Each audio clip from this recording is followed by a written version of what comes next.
नमस्कार, आधार लाइव पर आपका स्वागत है। मैं हूं संजय भारद्वाज और इस समय मैं हूं गोविंदपुरी पार्क ए ब्लॉक में, जहां पर मैं आपको बता दूं कथा का समागम यहां पर हो रहा है। यहां पर पीछे आप देख सकते हैं कथा स्थली पर मैं आया हूं, जहां पर मेरे साथ में वृंदावन से चलकर के ग्वालियर में पधारी सुश्री गायत्री शर्मा जी यहां पर कथा करने आई हुई हैं। आज चौथा दिन है। यहाँ के भक्तजनों को यहाँ पर कथा का प्रसाद इनके श्रीमुख से लोगों को मिल रहा है। कथा के बारे में, भारतीय सनातन धर्म के बारे में हम इनसे थोड़ी सी चर्चा करने के लिए यहाँ आए हैं। हमारे खास कार्यक्रम संत वाणी में, आप सभी को पता है संत वाणी कार्यक्रम वैसे तो हम अपने स्टूडियो में करते हैं, लेकिन आज हम इस कथा स्थली पर आकर के जो गायत्री शर्मा जी हैं उनके साथ में कुछ संत वाणी कार्यक्रम के जरिए से आप तक कुछ संदेश पहुँचाएंगे कि हमारे सनातन धर्म में क्या विशेषता है, क्यों सनातन धर्म अन्य धर्मों की अपेक्षा श्रेष्ठ समझा जाता है। हमारे साथ में गायत्री जी हैं। सबसे पहले तो मैं आपका श्री राधे राधे कह के स्वागत करता हूं ग्वालियर की इस पावन धरती पर। आपको यहां आकर के कैसा लग रहा है? राधे राधे। आज जो शांति और खुशी मिल रही है यहाँ पर आकर के भक्तजनों के बीच में, क्योंकि कहते कि भगवान को भक्त प्रिय होते हैं और भक्तों के बीच में भगवान भी आना चाहते हैं और अपने भक्तों को भी ले जाना चाहते हैं। तो आज यहाँ पहुँच कर के बड़ा ही शांति का अनुभव हो रहा है, क्योंकि धर्म से जुड़ी जो भी बातें हैं यहाँ हम कहते हैं ताकि लोगों को सनातन धर्म का प्रचार कर सकें। आप वृंदावन कथा शुरू की है आपने, यहाँ पर ग्वालियर आए हैं, कई जगह कथाएं करते हैं। वृंदावन के ही मूल निवासी हैं या वृंदावन जाकर के अभी बस गए हैं श्री राधे राधे की कथा करने के लिए? वैसे हमारा जन्मभूमि जो है ग्वालियर ही है, लेकिन बाल्यकाल से 8 वर्ष की उम्र से वृंदावन पहुंच गए हैं, वहीं अध्ययन कर रहे हैं और जगह जगह ज्ञान का प्रचार प्रसार कर रहे हैं, भगवत का कथा का। कहते हैं बिना गुरु के ज्ञान नहीं मिलता। अगर मैं आपसे पूछना चाहूँ कि आपके गुरु कौन है, किन से आपने शिक्षा दीक्षा ली? मेरे गुरु श्री कृष्ण चंद्र ठाकुर जी हैं जी। उन्हीं के माध्यम से मुझे ज्ञान प्राप्त हुआ है और मैं चाहती हूँ कि मैं अपने गुरु का नाम सारे विश्व में फैलाऊं और भगवत कथा का प्रचार प्रसार करूं। भगवत कथा की कुछ विशेषताएं यदि आप हमारे दर्शकों को बताना चाहें तो क्या क्या प्रमुख विशेषताएं? वैसे तो आप कथा में बहुत सारा वृतांत बताते ही हैं, लेकिन अगर संक्षिप्त में आपसे अगर मैं समझना चाहूं कि भगवत कथा क्या है, उसका महत्व क्या है, जिस जगह पर भगवत कथा होती है उस जगह पर क्या वातावरण उत्पन्न होता है? भगवत कथा का महत्व और भगवत कथा की एक विशेषता है कि जहाँ हरि का निवास हो जाता है, जहाँ भागवत का निवास हो जाता है, वहाँ एक तो शांति का वातावरण बन जाता है, प्रकृति परिवर्तन हो जाती है, प्रकृति का भी वातावरण शुद्ध हो जाता है। दूसरी बात, जो प्रकृति में जो जीव जंतु हैं उन्हें भी भगवत कथा श्रवण करने का अवसर प्राप्त होता है और हम चाहते हैं कि विश्व में शांति हो। इस कारण से हम सभी को भगवत कथा सुनना चाहिए और भगवत कथा के प्रति आस्था बनाए रखना चाहिए। भगवान श्री कृष्ण के बारे में यदि मैं आपसे पूछना चाहूँ तो आपको उनका कौन सा रूप ज़्यादा पसंद आता है? भगवान श्री कृष्ण ने महाभारत में अर्जुन का साथ दिया एक सारथी बन करके। भगवान श्री कृष्ण ने लीलाएं की राधा के साथ में, अपने ग्वालों के साथ में। भगवान श्री कृष्ण ने बहुत सारे चमत्कार भी किए। आपको उनका कौन सा रूप पसंद आता है? वैसे तो भगवान की सभी लीलाएं महत्वपूर्ण हैं, जो कि उन्होंने ब्रज में लीलाएं की थी और सबसे प्रिय लीला उनकी ब्रजवासियों के साथ रही, जो हमेशा ही गोपियों के साथ वो आनंद लेते थे और ग्वाल वालों के साथ भी आनंद लेते थे। गायत्री जी, अगर मैं आपसे पूछना चाहूँ कि 7 दिन की भागवत कथा होती है और आप अभी तक कई जगह पर भागवत कथा करके आए होंगे, तो कथा तो 3 घंटे की 4 घंटे की होती है और उसमें बहुत सारी कथाओं के साथ साथ में संगीत के भी कार्यक्रम होते हैं, बहुत सारी चीज़ें आप बताते हैं। लोगों के जीवन में कैसे अच्छा हो सकता है उस पर भी आप कहीं ना कहीं अपने विचार रखते हैं कथा के साथ साथ में। लेकिन अगर मैं मतलब आपको यहाँ पर मैं दर्शकों के सामने आपको रूबरू करा रहा हूँ और मैं चाहूँगा कि एक एक दिन की कथा के एक एक सारांश में यदि आप कुछ कहना चाहें कि उसका क्या प्रभाव है, उसके बारे में थोड़ा सा बताएं कि पहले दिन की कथा का क्या महत्व है, दूसरे दिन की कथा का क्या महत्व है, ऐसे 2-2 लाइन में। पहले दिन की कथा में भगवान की महिमा का वर्णन किया गया है और भगवान जो हैं वो सच्चिदानंद रूप है, विश्वोत्पत्त्यादि हेतवे तापत्रय विनाशाय श्री कृष्णाय वयम नमः। तो भगवान सतचित आनंद स्वरूप हैं, जो संसार को आनंद और शांति और शक्ति देने वाले, प्रकाश देने वाले हैं। दूसरे दिन की कथा में माध्यम बताया है कि धुंधकारी का कल्याण किया भगवान ने। और लगातार ऐसे कई कथाएं होती रहती हैं। यहाँ पर सृष्टि प्रकरण है, तीसरी दिन की कथा में है, चौथे दिन की कथा में भगवान की बाल लीलाओं का दर्शन है, पांचवें दिन की कथा में गोवर्धन की पूजा है, और छठवें दिन की कथा में ये सब जो आनंद दिया गया है रुक्मिणी मंगल है। सातवें दिन की कथा में सुदामा चरित्र है। सुदामा जी का बड़ा महत्व बताया गया है कि भगवान के साथ सुदामा जी की बड़ी मित्रता रही, और मित्रता कभी गरीबी देखकर नहीं की जाती, ये तो स्वाभाविक ही हो जाती है मित्रता। भगवान श्री कृष्ण के जीवन से लोगों को क्या सीखना चाहिए? भगवान श्री कृष्ण से लोगों को सीखना चाहिए कि उन्होंने अपने प्रेम से भक्तों को रिझा लिया, और प्रेम की शक्ति में वो ताकत होती है कि वो सारे संसार को रिझा सकती है। तो भगवान जो भी कार्य करते हैं प्रेममयी होकर के करते हैं, प्रेममयी होकर के कहते हैं। देखिए कहते हैं राधे राधे का नाम ले लो तो भगवान श्री कृष्ण का नाम माना जाता है।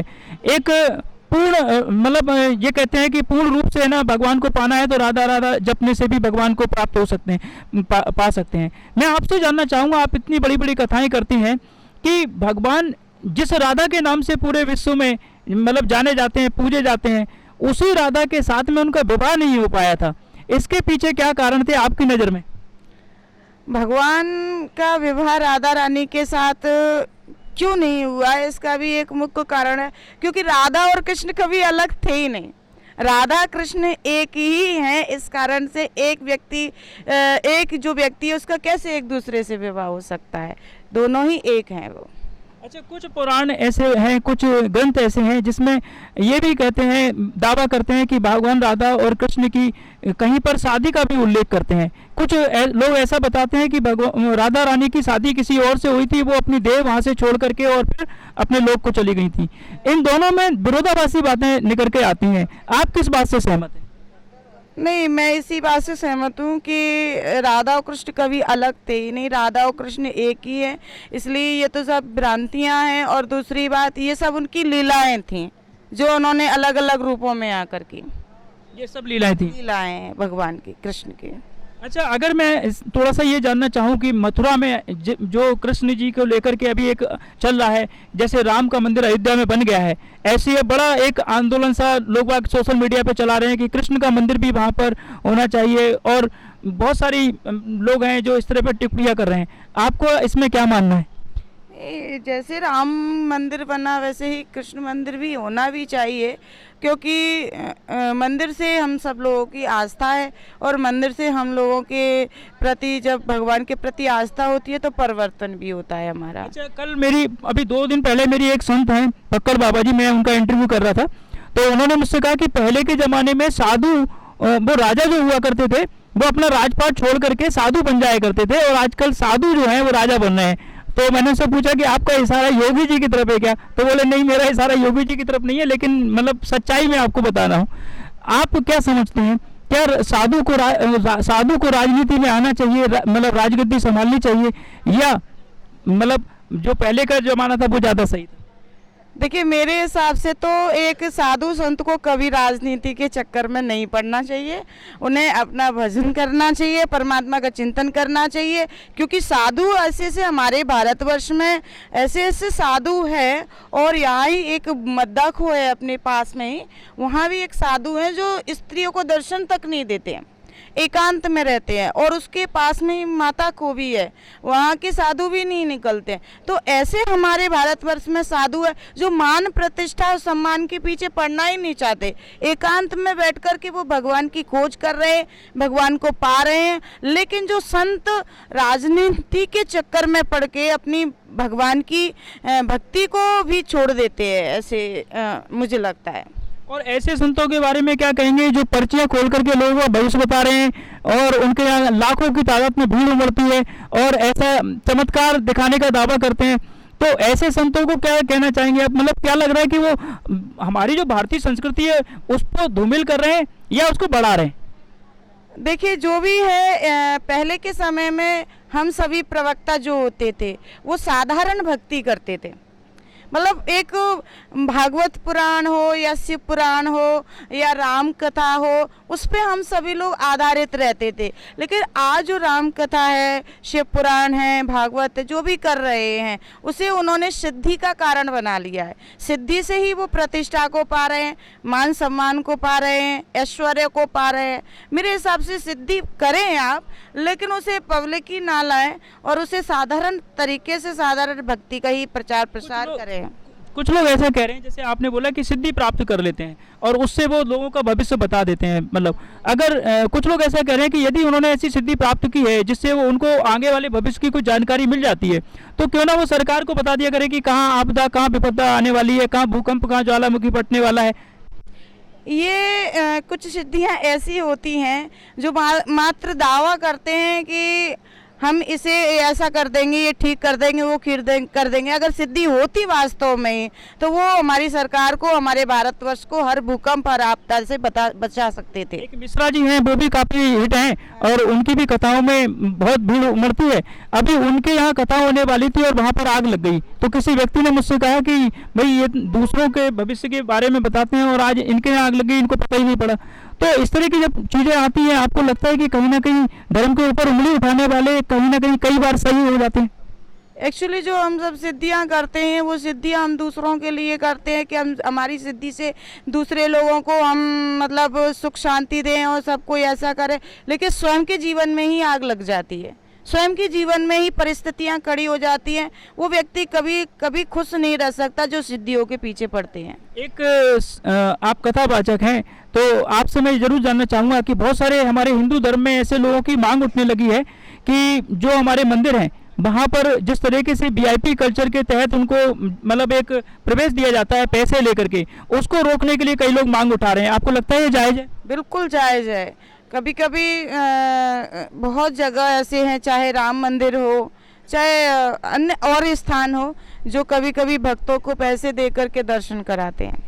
आपको लगता है गलत हो रहा है? वो गलत है, बिल्कुल गलत है। ऐसा नहीं होना चाहिए, क्योंकि भगवान जब भक्त के प्रति कोई भेद नहीं करते हैं तो हम सब ऐसा क्यों कर रहे हैं। एक प्रश्न मेरा और है, तो फिर मैं दूसरे विषय पर आऊँगा कि जो मंदिर हैं वो सरकारी संरक्षण में चल रहे हैं हिंदू धर्म के, सनातन धर्म के, तो ऐसे हिंदू धर्म के अब बहुत सारे संगठन आवाज उठा रहे हैं कि जब अन्य धर्म के लोगों के जो संस्थान हैं, उनकी जो पूजा या स्थली है, आराधना स्थली है, जब वहाँ पर सरकार का हस्तक्षेप नहीं है तो हिंदू धर्म के मंदिरों पर ही क्यों है?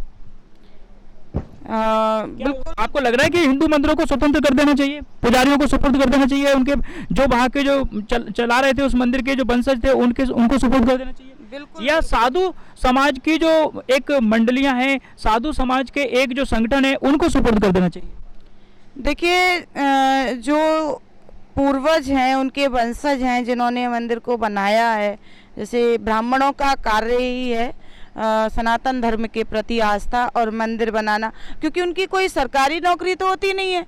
उनके लिए उनका एक ठिकाना होता है मंदिर की, वही पूजा हम कर रहे हैं, 2-4 भक्त आएंगे, वही हमारा भरण पोषण करेंगे। तो सरकार को हस्तक्षेप नहीं करना चाहिए मेरे हिसाब से।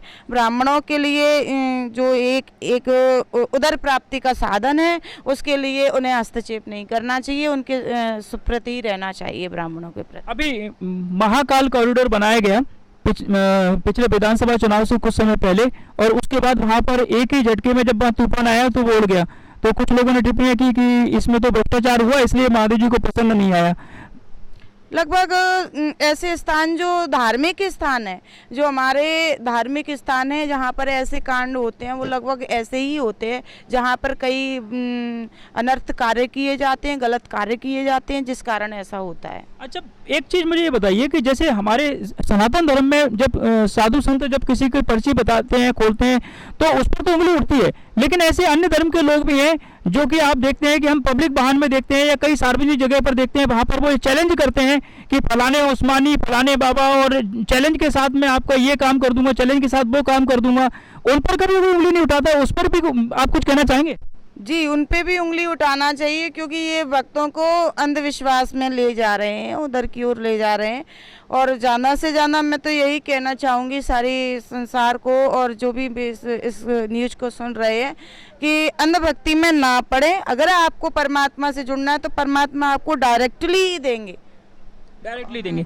अच्छा, अब मैं वापस वृंदावन पे आ जाता हूँ। श्री कृष्ण का गुरु, कुछ लोग है ना राधा को भी कहते हैं, क्या राधा श्री कृष्ण की गुरु थी? बिल्कुल, थोड़ा सा बताएंगे किस तरीके से? क्योंकि राधा जी उनको समय समय पर उन्हें बोध कराती थी, बताती थी। और क्योंकि प्रेम के माध्यम से भी एक चाहे क्योंकि जब एक पत्नी पति को अपने बता सकती है, मार्गदर्शन दे सकती हैं, उसी प्रकार राधा जी ने भी उन्हें कई बातों का बोध कराया। भगवान श्री कृष्ण को लीलाधर कहते हैं और भगवान राम को मर्यादा पुरुषोत्तम कहते हैं। दोनों के चरित्र अलग अलग हैं। दोनों की अगर एक ही रूप में अगर देखना हो तो दोनों की एक ही विशेषता क्या है जो दोनों को एक दूसरे से बिल्कुल जोड़ती है? अलग तो मतलब मर्यादा है, वो लीलाधर है, लेकिन एक क्या है? देखिए, भगवान की दोनों ही लीलाएं अलग अलग हैं, लेकिन एक अगर माना जाए तो भगवान तो एक ही रूप में, माता पिता के रूप में, किसी भी रूप में दर्शन दे सकते हैं, किसी भी तरीके से। अच्छा, अगर हम कलकत्ता जाते हैं तो लोग काली माता को बड़ा कहते हैं, यदि हम महाराष्ट्र जाते हैं तो गणपति बप्पा जी को बड़ा कहते हैं, अगर हम मथुरा जाते हैं तो कृष्ण को बड़ा कहते हैं, अयोध्या जाते हैं तो राम को बड़ा कहते हैं। ये हिंदू धर्म में यही नहीं पता पड़ रहा बड़ा कौन है? सभी भागवत जी में भी कहा है, भागवत जी में भी बताया। जब सूत जी महाराज से सौनक ऋषि पूछ रहे थे, आप हमें बताइए, हम भ्रमित हो रहे हैं कि हमें किस देवता को पूजना चाहिए। कोई कहता है कि काली माँ बड़ी हैं, कोई कहता है दुर्गे माँ बड़ी, कोई कहता है हनुमान जी बड़े हैं, कोई कहता है ये बड़े हैं, तो हम माने किसे माने? तो वहाँ पर सूत जी महाराज ने कहा कि सबसे बड़े जो हैं वो अजन्मा, जो भगवान भोलेनाथ हैं, जन्मों से भी परे अजन्मा है, और जिसे एक ही रूप है, चाहे वो कृष्ण का हो या राम का हो, सभी। लेकिन प्रतिष्ठा, जो आप जिस देवता को मानते हैं उसके प्रति मान सम्मान रखिए। एक देवी देवता किसी को भी माने आप, चाहे भोले बाबा को माने, वो सबसे बड़े हैं, और फिर उसके प्रति आप सबका सम्मान करिए।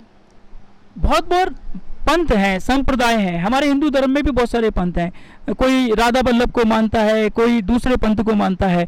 ये कृष्ण के भी अलग अलग मंदिर हैं, तो वहाँ पर अलग अलग मतलब मानने वाले भी हैं। इनमें भी कई बार है ना मतभेद हो जाते हैं। तो इस पर कुछ कहना चाहेंगे कि आखिरकार है ना इतनी भिन्नताएं क्यों है इस धर्म में, या इसका यही सबसे अच्छी बात है? सनातन धर्म में ही हमारे इतनी भिन्नताएं हो रही हैं। अभी तक तो लोग कहते हैं कि इतने देवी देवता, वहाँ भ्रमित हो गया है व्यक्ति। अब इधर वृंदावन में पहुँचिए तो ये संप्रदाय, वो संप्रदाय, ये संप्रदाय, अनेकों संप्रदाय पड़ गए। पर मेरे तरीके से अगर मैं मानना चाहूँ तो जहाँ आपका हृदय कहे, जहाँ आपका मन कहे, वहाँ एक संप्रदाय से आप जुड़ जाइए, जिससे भी जुड़ना चाहते हैं। अच्छा, अभी मैंने देखा कि बहुत सारे ऐसे लोग भी कथा के क्षेत्र में आ गए हैं जिनको ये लग रहा है कि कथा करने से बहुत पैसा मिलता है, और मतलब इसको वो है ना एक धर्म का प्रचार, मतलब नाम जरूर दें, लेकिन कहीं ना कहीं वो अपने एक व्यवसाय के रूप में देख रहे हैं।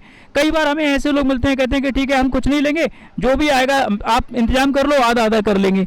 मतलब क्या लग रहा है कि धर्म में ऐसे लोगों को मतलब काम करना चाहिए, नहीं करना चाहिए? मतलब ये धर्म का भला कर रहे हैं, बुरा कर रहे हैं?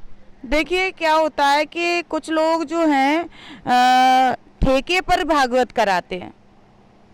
मानो कि हमने किसी व्यास को बुलाया, और व्यास को बुलाने के बाद व्यास के लिए जो लोग सोचते हैं कि ये पैसा कमाने वाले हैं, कमा रहे हैं, जो व्यास है वो अपनी मेहनत का लेके जाते हैं। लेकिन जो इसमें बीच में जो कराने वाले ठेकेदार हैं ना, वो आजकल व्यासों को भी प्रताड़ित कर रहे हैं। बिल्कुल सही बात कर रहे हैं आप। ऐसे भी कुछ लोग हैं जो कथा कराने के लिए एजेंट का काम करते हैं, और व्यास को तो कुछ भी नहीं मिलता और पूरा पैसा खुद ही ले जाते हैं। जी जी, बिल्कुल सत्य है। कथा कराने में मैं ही समझता हूँ कि एक बहुत बड़ी टीम भी लगती है, बहुत सारे संगीतकार होते हैं। अच्छा, आजकल की महंगाई में आप देखेंगे, अभी कोरोना के बाद इतना महंगा हो गया। इसी भागवत को 40-50 हज़ार 1 लाख में कर लेते थे, लेकिन आज कोरोना के बाद यही भागवत 4-5 लाख रुपए की व्यवस्था पहुँचती है। 5 लाख की व्यवस्था ब्यास की छोड़ के। एक गरीब व्यक्ति कैसे भागवत कराए अगर उसको कथा करानी है? क्योंकि कथा कराने में जितना तामझाम लगता है और इतने सारे लोग लगते हैं, आपने कहा कि 4-5 लाख रुपए का खर्चा आ जाता है, तो गरीब व्यक्ति कैसे भागवत कराए?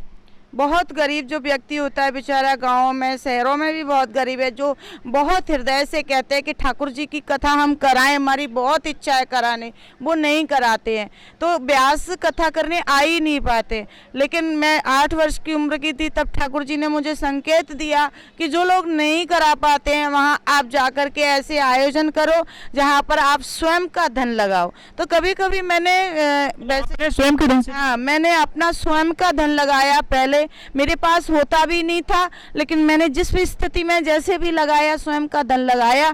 फिर बाद में आए या ना आए वो ठाकुर जी की मर्जी होती। ये बात कहते कहते आपकी आंखों में मैं देख रहा हूँ कि कुछ पानी मतलब आया है। ये पानी किस बात का है? क्या तकलीफ है किसी चीज की, या खुशी है इस बात की कि ठाकुर जी ने जिस काम के लिए आपको चुना था वो काम आप कर पाए? तकलीफ किसी बात की नहीं है, ये खुशी के आंसू हैं, क्योंकि जब हम भगवान के लिए कदम रखते हैं तो भगवान प्रत्यक्ष प्रमाण देता है कि पीछे हजारों कदम वो रख देते हैं। आप इतनी सारी कथाएं करते हैं, कभी आपको अनुभव हुआ कि ठाकुर जी आपके साथ हैं? वैसे तो मैं देख रहा हूँ आपकी व्यास गद्दी पर जो लड्डू गोपाल हैं वो बैठे हुए हैं, लेकिन कभी आपने अनुभव किया कि ठाकुर जी आपके साथ हैं? ठाकुर जी मेरे हर पल, और जब मैं कथा कहती हूँ तो कथा मेरी कम निकलती है, लेकिन ठाकुर जी बोलते हृदय से मैं कथा कहती हूँ और हृदय से ही मेरी आवाज़ निकलती है, और वो मुझसे कहीं दूर नहीं है, हर पल मेरे साथ हैं। तुम तो कहीं यहीं काना मेरे आसपास हो, आते नजर नहीं फिरे पर हर पल मेरे साथ साथ हो। कभी जीवन में ऐसा कोई पल आया हो जब आप बहुत निराश हो गए हो, बहुत हताश हो गए हो, तब जाकर के आपको आपके कान्हा ने, आपके ठाकुर जी ने आपको आत्मबल प्रदान किया हो? ऐसा कोई मौका, वो पल? एक समय जब मैं बहुत छोटी थी तो उस समय मैंने कथा की थी, और कथा करने के बाद 6वें दिन तक कोई व्यवस्था नहीं बनी थी। तो शाम को मैंने बोला ठाकुर जी से कि ठाकुर जी कल भंडारा होना है, यहाँ पर कोई व्यवस्था नहीं है। तो मेरे ठाकुर जी ने रात ही रात में पता नहीं क्या चमत्कार किया कि 20,000 लोगों की व्यवस्था भंडारे के लिए की। बहुत मैं ज़्यादा आपको इमोशनल नहीं करूंगा, लेकिन मैं इतना जरूर कहूंगा कि जिस तरह की भावनाओं के साथ में आप अपने विचार रख रहे हैं, ये हमारा कार्यक्रम जो भी दर्शक देख रहे होंगे जरूर आपसे कनेक्ट हो रहे होंगे और आपके ठाकुर जी और कान्हा से भी कनेक्ट हो रहे होंगे। मैं बस इतना जानना चाहता हूँ कि जो कथा सुनता है उसके जीवन में ठाकुर जी क्या प्रभाव डालते हैं? मेरे हिसाब से कथा कथा नहीं होना चाहिए, व्यास को कथा के साथ साथ भक्त के हृदय की बात को कहना चाहिए। हमारा लक्ष्य, हमारा उद्देश्य, हमारे जीवन के उद्देश्य यही है, भक्त का परिवर्तन, देश का परिवर्तन, ना कि दिखावा और छल। जी, बहुत सारी कथाएं आपने की होंगी, सबसे अनोखी कथा और सबसे अच्छी कथा आज तक आपने कहाँ पर की है? हमारी बहुत सारी कथाएं हुई हैं और सभी जगह हमारी बहुत अच्छी अच्छी कथाएं हुई हैं। पर्ची लेकर के आता है आपके पास भी कभी नो, कि ठाकुर जी तक पहुंचा देना? नहीं नहीं, कभी हम पर्ची का काम करते ही नहीं हैं, और नहीं करते? बिल्कुल नहीं। नहीं, लेकिन लोगों का कल्याण हो ऐसे तो आशीर्वाद देते होंगे? बिल्कुल, उनको अपने से नहीं जोड़ते हैं, उनको कहते हैं कि आप ठाकुर जी का ध्यान करो, जिससे आपको आपके ठाकुर जी आपसे जुड़े और आपको स्वयं ही शक्तियाँ प्रदान करें। कितनी बार आपको ऐसा लगता है ठाकुर जी आपके आसपास हैं? बहुत बार आसपास है मेरे तो यहीं आसपास ही जब भी मैं काम करती हूँ, कभी भी कोई भी कार्य करती हूँ, तो हर जगह मुझे महसूस होता है कि वो मेरे साथ चल रहे हैं, कर रहे हैं। अच्छा, इसका जो प्रभाव है क्या आपके पारिवारिक जीवन में भी कभी पड़ा है? क्योंकि आप आध्यात्म से इतना जुड़ चुके हैं, इतना अपने आत्मसात कर लिया है अध्यात्म को, कि अब आपके पूरा व्यक्तित्व ही पूरा आध्यात्मिक हो गया है। तो कई बार ऐसा हुआ कि आप अपने कान्हा से बात कर रहे हो, पूजा कर रहे हो, मतलब क्योंकि होता है ना कि अभी तो आप यहाँ पर कथा कर रहे हैं पर घर पे भी तो पूजा पाठ करते ही होंगे, और आप वहाँ पूजा पाठ कर रहे हैं और अपने कान्हा से बात कर रहे हैं, और इसी बीच में आपके पति ने आकर के कुछ कहा या किसी परिवार के सदस्य ने कुछ कहा और आप उन पर नाराज हो गए हो क्योंकि आप अभी उस समय कान्हा से बात कर रहे थे। ऐसा कभी कुछ हुआ? कभी कभी होता है, जब हम 8 वर्ष की उम्र से इस कार्य को कर रहे हो तो यानी वैराग्य की भी वृत्ति आती है और बिल्कुल मन परमात्मा में रमा हुआ होता है। तो कभी कभी ये स्थिति आ जाती है कि वही तुम्हारा ही सब कुछ है क्या? तो हम यही कहते हैं उनके कान्हा जी के सामने बैठकर, हाँ वही कान्हा जी हमारे सच्चे मित्र हैं, सच्चे साथी हैं और वही सब कुछ है, जिसको नाराज होना है वो ही अभी है। ग्वालियर में एक केस हुआ, आपने बताया कि आप ग्वालियर के मूल निवासी रहे। ग्वालियर में एक महिला ने, बुजुर्ग महिला ने, अपनी घर में बच्ची पैदा हुई तो उसको उसने गला घोट करके मार डाला और वो 24 घंटे तक उसको गोदी में लेकर के घूमते ही, और बाद में उसकी जब जानकारी पहुंची पुलिस तक तो पुलिस ने उसको गिरफ्तार किया। अभी महिला जेल चली गई है। वो सिर्फ इस वजह से मार दिया कि उसको बेटी नहीं चाहिए थी। एक बेटी आप भी हैं, आप इतना अच्छा काम कर रही हैं, हजारों बेटों से बढ़कर के आप लोगों को जागरूक कर रही हैं। जब आप जैसी बेटी होती है तो लोगों को प्राउड होता है, गर्व होता है। हो सकता है वो बेटी जो खत्म हो गई वो भी किसी के घर में एक दिया जलाती, जो रोशनी पैदा करती और कहीं ना कहीं समाज को भी नई दिशा देती। क्या लगता है, मतलब आप तो इतना अच्छा काम कर रही हैं, बेटियों के लिए क्या कहना चाहेंगी? ऐसी जो हरकतें करते हैं उन लोगों को क्या कहना चाहिए?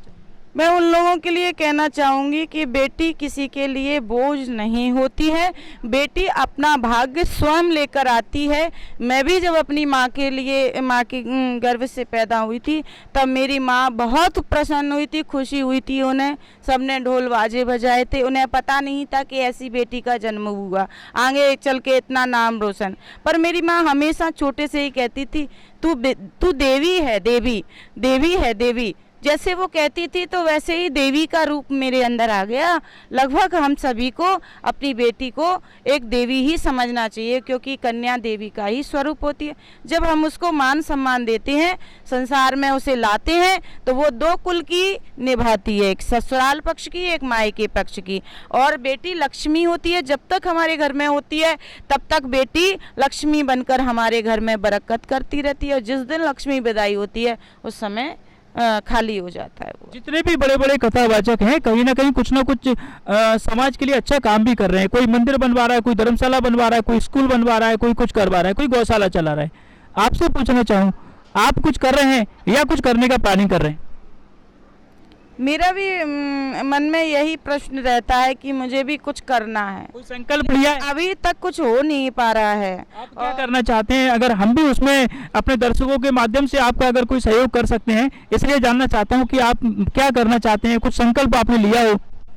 मेरे मन का संकल्प यही है कि मैं बूढ़ी बूढ़ी माताओं की सेवा करूं, जो जिन्हें घर से निकाल दिया जाता है और जो मतलब हर तरीके से निराश हैं, दुखी हैं, उनकी सेवा। बहुत अच्छे विचार हैं और कहीं ना कहीं मैं भी ऐसी सोच रखता हूँ। मैं उम्मीद करता हूँ कि आपने जो सोचा है वो किया होगा। लेकिन अभी मेरा कुछ प्रश्न आपसे और रह गए हैं कि आपने इस जो ये कथा वगैरह करते हैं इसके लिए कुछ, अच्छा टाइम हो रहा है आपका, आपने कोई संस्था वगैरह भी बनाई हुई है अपनी? एक हमारा राधा मंडल नाम से है अभी तो, और बाकी अभी संस्था का प्लानिंग चल रही है बनाने का, और उसमें पूर्ण तरीके से हम तैयारी कर रहे हैं। शहर में जब कथा होती है, पढ़े लिखे जो लोग होते हैं, मैंने देखा है कि वो कथा सुनने कम आते हैं। ग्रामीण क्षेत्रों में जब कथाएं होती हैं तो हम देखते हैं कि आस पड़ोस के गांव वाले भी वहाँ पर आते हैं। ये जो पढ़ा लिखा समाज है ये इतना दूर क्यों हो जाता है? और जबकि है ना, जो जिनको कहते हैं कि गाँव वाले हैं, कम पढ़े लिखे हैं, वो कथा में इतना आनंद लेते हैं। पढ़े लिखे लोग ज़्यादा होशियार हो जाते हैं, विद्वान हो जाते हैं, शिक्षित हो जाते हैं कि वो फिर भगवान को अधिक कम जाना नहीं मानते हैं, वो अपनी पढ़ाई पर ही जाना विश्वास रखते हैं। इस कारण से वो नहीं उचित समझते। आज की कथा के बाद अभी आपकी और भी कथाएं हैं यहाँ पर, इस जगह पर हमारे ग्वालियर के दर्शकों को यहाँ पर कथा का आनंद लेने के लिए क्या कहना चाहेंगे? मेरा अंतिम प्रश्न बस आपसे। ग्वालियर में कथा में आनंद देने के लिए मैं यही कहना चाहती हूँ कि सभी प्रकार से आप सब मिलजुल कर के कार्य करें, सब संगठित होकर के कार्य करें, और ऐसे ही ग्वालियर में लगभग चलते रहें। कम से कम 80 कथाएं ग्वालियर में हमारी हो चुकी हैं। 80 से ज़्यादा कथाएं ग्वालियर में गायत्री शर्मा जी की हो चुकी हैं और निरंतर इनका प्रयास जारी है। समाज को जागरूक कर रही हैं, धर्म का प्रचार कर रही हैं। इनकी कथाओं में बहुत सारी टीम लगती है, बहुत सारे लोग सहयोग के रूप में पर्दे के पीछे भी रह करके लोग काम करते हैं। इस कथा को सुनने के लिए आपको अवश्य आना चाहिए। कोई वृंदावन से चल करके यदि आपको कथा सुनाने आया है तो आप अपने घर से चल करके इस गोविंदपुरी के पार्क तक आने का जो तो कष्ट उठा ही सकते हैं। अपने सहयोगी शेरू कुशवाहा, रचित दुबे के साथ मैं संजय भारद्वाज, आधार लाइव के लिए।